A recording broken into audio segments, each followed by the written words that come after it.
ini dalam keadaan bahagia. Kedua kalinya, salawat beserta salam senantiasa kita haturkan kepada baginda Nabi Muhammad SAW yang telah menuntun kita dari zaman jahiliyah menuju zaman yang terang benderang agama Islam. Jamaah Masjid Al-Qalam yang berbahagia, marilah kita awali kajian Ahad subuh ini dengan bacaan basmalah bersama. Bismillahirrahmanirrahim.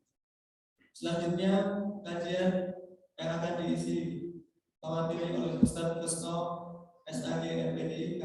Waktu dan tempat kami persilakan. Assalamualaikum warahmatullahi wabarakatuh.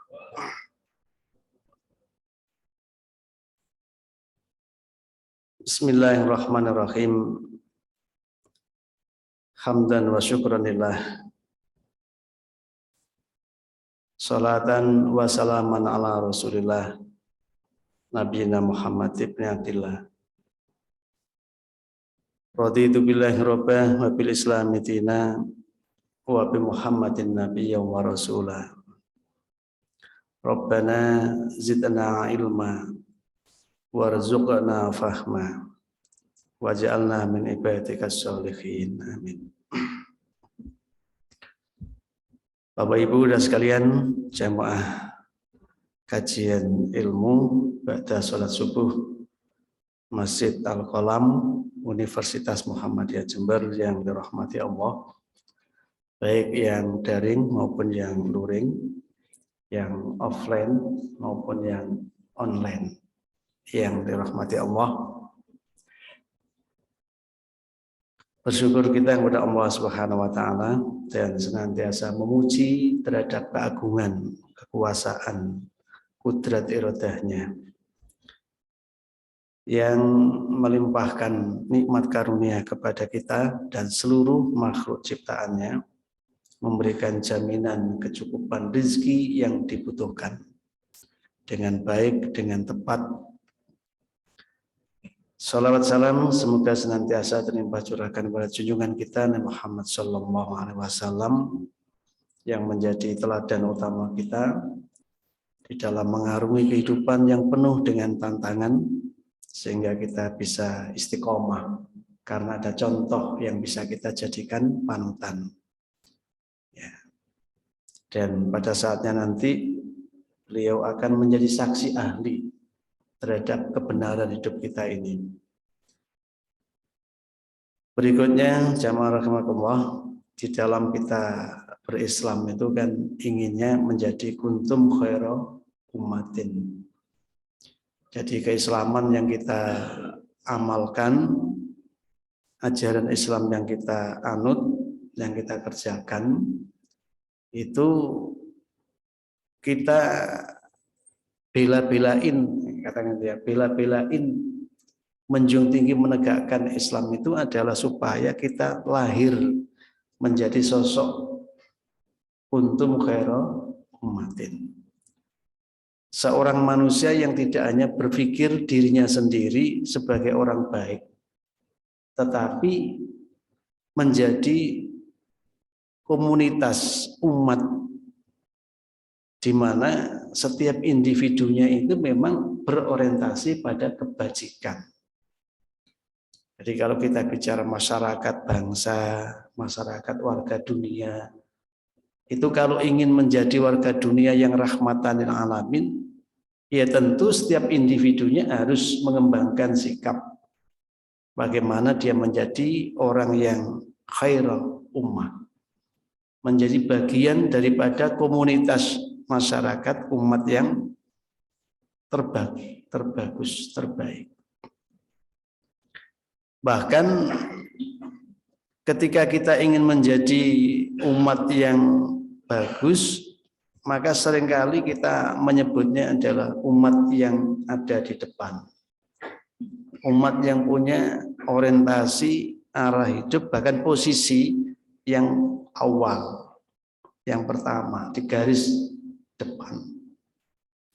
Jadi cita-cita kita itu menjadi orang muslim yang posisinya paling awal.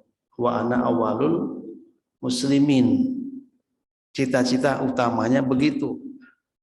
Sehingga keberislamannya itu bisa dijadikan sebagai panutan pula bagi orang yang ada di belakangnya. Ya kalau nggak bisa ya wa ana minal muslimin. Saya bagian daripada yang muslim-muslim itu. Ya. Jangan seperti orang yang disebut oleh Allah dalam Quran itu wa idza qilal aminu kama amanan nas qalu anu'minu kama amanas sufaha ala innahum humus sufaha walakilla yasurun walakilla ya'lamun. Jadi ada orang yang diajak untuk bagaimana punya keimanan yang bagus supaya dia tidak tertinggal oleh komunitas muslim tadi itu, tidak lepas dari kelompok Islam, ya, jamaah Islam. Ya. Lalu dia mengatakan, masa aku disuruh untuk punya keimanan seperti imannya orang-orang yang safi, sufaha, yang idiot, nah, orang yang tolol, orang yang goblok, ya. Kalau bahasa sarkasmenya supaya agak berbekas, sufaha, safi, orang yang tidak punya nalar cerdas. Ya, diomongi ping 1000 gak paham, itu nalar gak cerdas. Padahal kalau nalar cerdas itu melihat satu kali isyarah saja, isyarah itu nggak usah diomongke. Jamaah itu kok rada ngantuk nang leren ngajine, ngono iku berarti cerdas. Ya. Jamaah kesirep kabeh kok iso diomongi, iku berarti sing ngomong ora cerdas. Mula nek sadurunge ngantuk ya tajak senyum dulu jenengan itu. Ya. Nah, biar saya termasuk yang cerdas. Tapi ada orang yang mengata-ngatai, enggak enak kalimatnya ya. Mengatakan orang lain tadi itu dianggap sebagai orang yang safi, orang yang sufaha. Ala innahum umus sufaha walakin la ya'lamu. Catat dan ingat bahwa mereka yang cara berimannya itu gak standar, ya, enggak cocok. Ya, dengan apa yang digariskan, apa yang diatur, apa yang diundangkan, disyariahkan, ya. Itulah mereka orang-orang yang bodoh, orang-orang yang enggak cerdas, tapi mereka tidak berilmu, tidak tahu. Angel kalau saya ngomong dengan orang gak rumongso eruh. Wong gak pinter rumangsa pinter. Wong gak ngerti rumangsa ngerti. Maka di tafsir At-Tanwir yang kita baca kapan hari itu, salah satu sumber ketersesatan di dalam hidupnya Bani Israil itu ada kelompok yang merasa penuh hikmah dan penuh pengetahuan. Akibatnya tidak mau menerima kebenaran yang semestinya. Wong ku nek wis rumangsa ilmune kebek, rumangsa weruh sadurunge winarah, ya. Jadi serba merasa dalam hikmah dan pengetahuan memang angel kandhanane. Angel tutu rane. Nah, buktinya orang-orang yang sebenarnya mereka itu yang masih perlu belajar bagaimana beriman yang benar, bagaimana menata keyakinan yang lurus, hanifah muslimah wa ma ana minal musyrikin. Ya. Keyakinan yang kemudian membawa cita diri untuk tunduk patuh dengan apa yang dipercayainya, apa yang diyakininya. Nah iya, mau belajar seperti itu tidak mau. Kenapa? Ya karena sudah merasa kami sudah beriman. Tapi sebenarnya belum beriman. Karena pandangannya mengenai keimanan dan kaifiyah untuk menegakkan keimanannya itu tidak jelas. Ya, remang-remang. Nah, remang-remang itu isinya mengeluru. Nek syirik ya munafik. Nifak. Yang remang-remang itu kalau nggak syirik ya nifak. Maka perilakunya menjadi kalau enggak zalim ya fasik. Jadi suasana batinnya itu kalau enggak pura-pura ya memang dia belum murni dalam bertauhid, dalam berakidah, dalam berkepercayaan. Maka kemudian sikap lakunya menjadi zalim, aniaya, atau menjadi fasik, melanggar apa yang menjadi kewajibannya atau kewajiban dari kepercayaannya.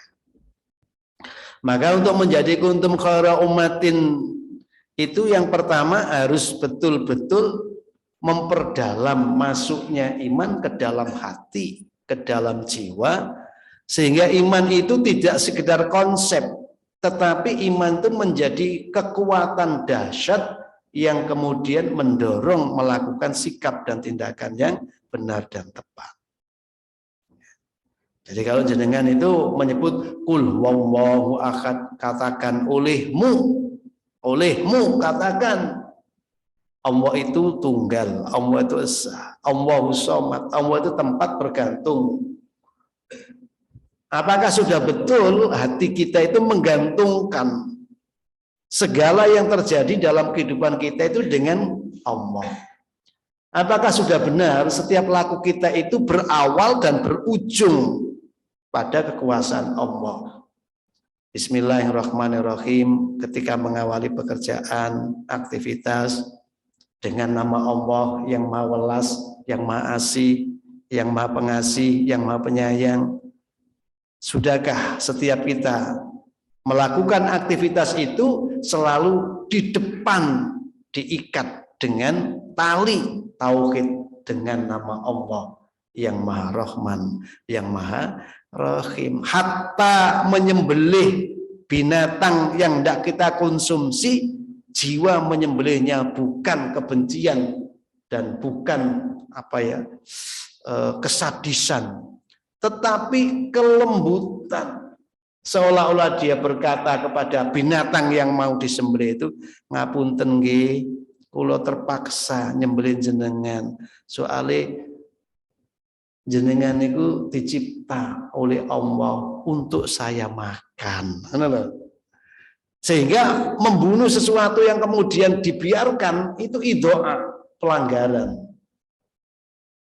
Pokok PT dipotan pateni misalkan ya, tapi gak digunakan. Nah itu berarti pelanggaran. Membunuhnya tidak dengan penuh welas asih. Jadi PTE masih ngomong petok-petok keok-keok sama cekel mbek ngereng, tapi dia akan merasa bahagia karena dia bisa menjalankan fungsinya sebagai konsumsi manusia yang kemudian berubah di tubuh manusia jadi energi positif menggerakkan pemakannya menjadi orang yang lebih bertenaga, lebih berkekuatan, menjunjung tinggi menegakkan agama Allah. Lah ngaten niku bismillah. Niku tauhid niku. Nggih. Karena menurut penelitian itu orang ini kalau enggak mendapatkan asupan nutrisi gizi yang cukup itu menjadi loyo, tak bersemangat, tak bergairah, sehingga tidak bisa untuk menjalankan tugas dan fungsi sebagai ibadur rahman wa khalifatu fil ardi. Nek gak percaya jajal 10 dino jenengan gak usah makan, gak usah minum. Ya. Nanti kan jenengan tidak ingin mengerjakan apapun karena memang gak punya daya, gak punya kekuatan. Tapi apakah setiap yang makan itu kemudian mesti berubah menjadi kuat, hebat dalam kebaikan? Ya belum tentu. Makanya diajari tadi itu. awal perbuatanmu adalah Bismillahirrahmanirrahim. Loh, kalau sudah setiap amal perbuatan itu didahului dengan tauhid yang sifatnya adalah Allah Maha Welas, Allah Maha Asih, ujung dari perbuatan itu juga tauhid. Alhamdulillahi Rabbil Alamin. Segala puji milik Allah. Yang Allah itu mengatur, merawat, memelihara semesta alam ini. Tidak hanya saat ini, dalam kehidupan berikutnya Allah terus membersamai manusia yang sudah berbuat, sudah bersikap, sudah bertindak, sudah beramal tadi itu. Ya, makanya kemudian kita itu selalu mengkaitkan amal itu dengan Rabbana taqabbal minna innaka antas samiul alim wa tub alaina innaka antat tawwabur rahim. Jadi ketika kita usai melakukan perbuatan, kita memuji bahwa kesempurnaannya itu hanya Allah. Kita itu banyak kekurangan, banyak kelemahan. Sehebat apapun rancangan dan sebagus apapun implementasi pelaksanaan dari planning, rencana yang dibuat itu, tetap aja ada kelemahan, kekurangan. Maka kita harus menyandarkan perbuatan itu. Alhamdulillahirabbil alamin. Maka lalu muncul Rabbana taqabbal minna innaka antas samiul alim wa tub alaina innaka antat tawwabur rahim. Duh Gusti, trimo niki amale kula, pun kula usahaaken salate kula, sedekahe kula, sikap laku kula, tutur kata kula niki jane pun kula kendalikan sedemikian rupa, ku awali dengan bismillahirrahmanirrahim. Dan saya berusaha dengan sekuat tenaga, sekuat pikiran, sekuat hati perasaan ini supaya amal itu tulus hanya untuk engkau. Tapi yo isi enek kekurangannya, kelemahannya. Taqabbal Gusti, terima nggih. Kenapa? Innaka antas samiul alim. Engkau lebih tahu dan lebih bisa mendengar, tahu dengan apa yang real dalam pelaksanaan perbuatanku, mendengar segala bisikan yang ada di hatiku. Ya. Allah itu mengetahui dengan apa yang ada di jiwa-jiwa kita. Ya. Masuk kadang-kala ketok wis tunduk, rukuk, sujud, tapi hatinya apa betul rukuk, tunduk dan sujud. Ya. Ojo-ojo ogah-ogahan karo koncone balapan. Soalnya arep rebutan ya iku lho, kompetisi merebut satu kursi jabatan. Wabe podo sholat, mari sholat podo ndonga. Ya Allah, aku jadikan yang menang. Tapi enggak ada ndonga. Ya Allah, berikan kesempatan saudaraku yang menang. Coba, api endi sing ndonga karo awake karo kancane? Oh, sampean kok serius, Pak? Aku enggak serius, kok sampean serius. Ada tes jabatan, pesertanya 3 orang. Gitu loh. Wis mari tes banjur ono sholat, ndonga. Telu-telune ndonga. Ono sing ndonga, ya Allah, berikan kesempatan bagi saudaraku ini untuk menjadi orang yang memimpin aku. Ono sing ngono. Pengalaman, Pak Sis.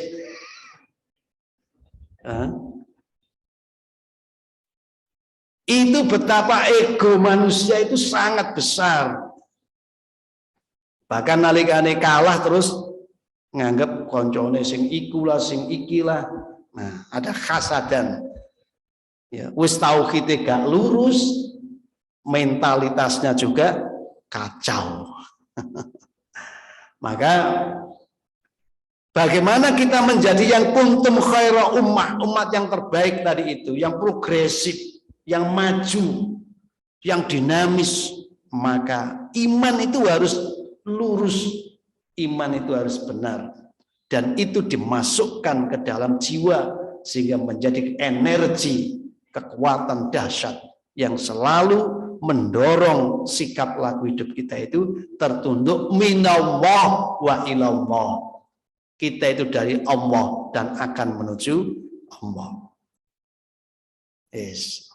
Ini pelajaran dasar. Ini pelajaran dasar mulai SD biyen niku ya wis diajari ngene iki kul wallahu ahad. Ya. Tetapi apakah sudah setua ini kemudian kita bisa istiqomah? Saya tadi sambil berangkat tuh mikir, ya Allah, betapa sulitnya menjadi orang yang tunduk secara total dengan apa yang kau inginkan. Aku ki tambah suwi tambah tua. Tambah suwi ki tambah sempat niku tambah sidik. Tapi opo urusan dunia iki kok isih pancet teh. Kok isih baltuk siruna hayata dunia? Kok isih pikiran niku kok selalu dunia? Amal apa saja kok masih dunia? Ate tuku bensin pertalit ngono wis mikir gara-gara pemerintah menaikkan harga ini. Kok muncul gitu Gusti? Kok enggak iso ya Allah, telah banyak kau berikan anugerah kepada aku. Sehingga pagi ini aku bisa beli pertalit. Ngono lho. Untuk pertalit saiki biasanya mau 250 iku penuh, saiki 500. Aduh.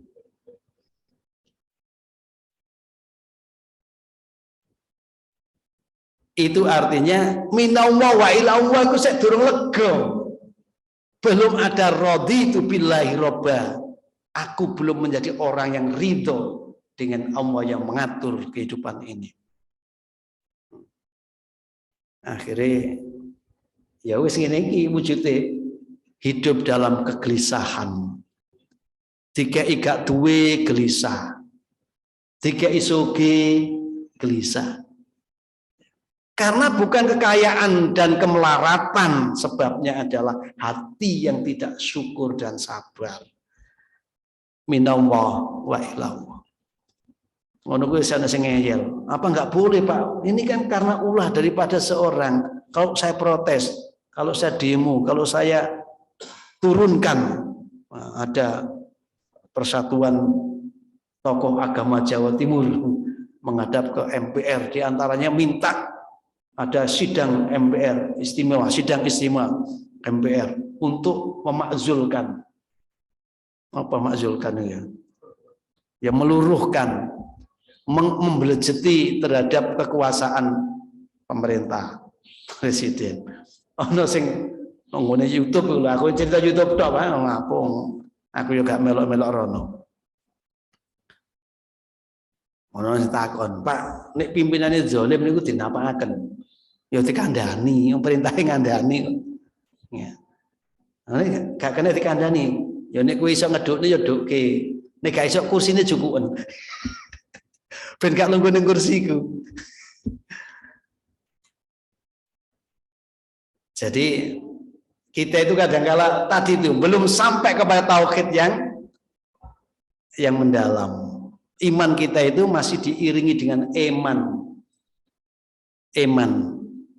Iman itu kaitannya dengan materi duniawi. Iman itu kaitannya dengan spiritualitas ukhrawi. Tadi yang pertama, keimanan kita harus kita tanam di dalam jiwa sehingga menjadi kekuatan yang dahsyat. Loh, carane menanam iman gimana? Pertama, sering membaca syahadat. Membaca syahadat itu makanya jenengan kalau sholat ada namanya rukun sholat itu tasyahud bersyahadat. Jadi orang itu nih sholat yang gena itu minimal berapa kali bersyahadat itu?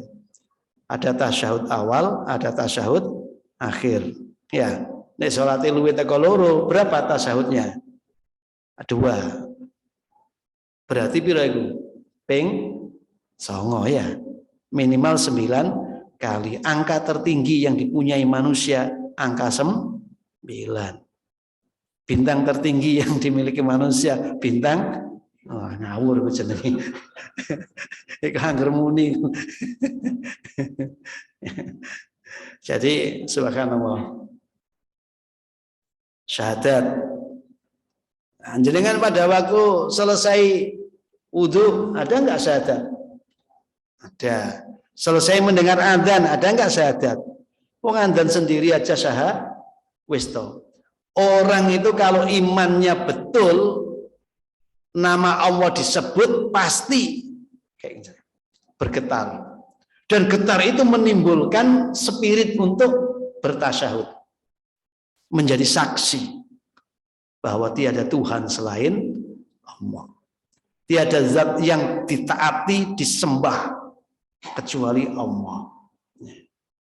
Jadi tidak hanya mengatakan yang mencipta, memelihara, merawat, dan menghancurkan semesta ini Allah. Tetapi yang ditunduki dan dipatuhi itu juga Allah. Sehingga tidak menjadi kelompok yang tadi itu kemungkinan menjadi fusuk atau kemungkinan menjadi zulum tadi itu. Selain itu bisa mencegah penyakit-penyakit yang bisa untuk meluruhkan iman. Berarti kita harus mengenali perilaku-perilaku atau ucapan-ucapan yang itu bisa meruntuhkan iman. Misal perilaku syirik, takhayul, khurafat, ya, itu bisa untuk menggerogoti iman kita. Ya. Jadi kalau dulu orang menyembah patung, menyembah apa itu, gerumbul, ya, menyembah animisme, dinamisme budaya kita, ya. Itu kalau masih ada di dalam pikiran kita, maka iman ini bisa luruh. Kenapa kita itu kalau di tempat-tempat yang orang bilang angker itu takut itu ya? Angker itu nek cara aku arek kreongan, disingkat angker. Gange aku loh, gang angker, arek kreongan, angker. Nah, kenapa ada perasaan wah nanti di sini datang di puger takut ada apa itu? Kenapa gitu? Karena tauhidnya tadi masih ada penyakitnya. Padahal ketika kita yakin Allahus Somad, semua itu nggak bisa untuk mengganggu kita tanpa biidnih, tanpa diizinkan oleh Allah. Takhayul, khurafat masih berkembang. Maka ketika iman kepada Allah, bagaimana cara memperlakukan supaya dirinya tidak luruh ketauhidannya tadi? Ya mulai ketaatannya. Kita disuruh apa? Pertegas. Qul amantu billah tsumastaqim. Innalladzina qalu rabbuna wa tsumastaqamu tatanazzalu alaihimul malaika. Teguhkan. Di kondisi yang mengkhawatirkan dan menakutkan kita tanpa ada sebab apapun, hanya ilusi, bayangan, imajinasi, ojo-ojo ono ngene, ojo-ojo oyo ngono. Qul amantu billah tsumastaqim. Tentang, tahan, lawan perasaan itu dengan mengatakan aku hanya beriman dengan Allah, lalu istiqomahkan. Maka ketika kamu bisa memasukkan iman, aku hanya percaya dengan Allah, aku di sini dibantu oleh Allah, maka Allah akan kirimkan orang itu didampingi malaikat-malaikatnya. Akhirnya apa? Lah ya, endi kuat endi jin karo malaikat misalkan. Kuat mana iradah Allah dengan iradah syaitan? Alladzi yuwaswisu fi sudurinas. Kita diembus-embuskan dengan rasa khawatir, rasa takut. Yang sebenarnya kekhawatiran, ketakutan itu hanya ilusi, fata morgana kita. Tapi apakah sudah sampai kepada tingkat yang seperti ini tauhid kita? Kayak isi abad ya. Yaitu kan lokasi-lokasi tertentu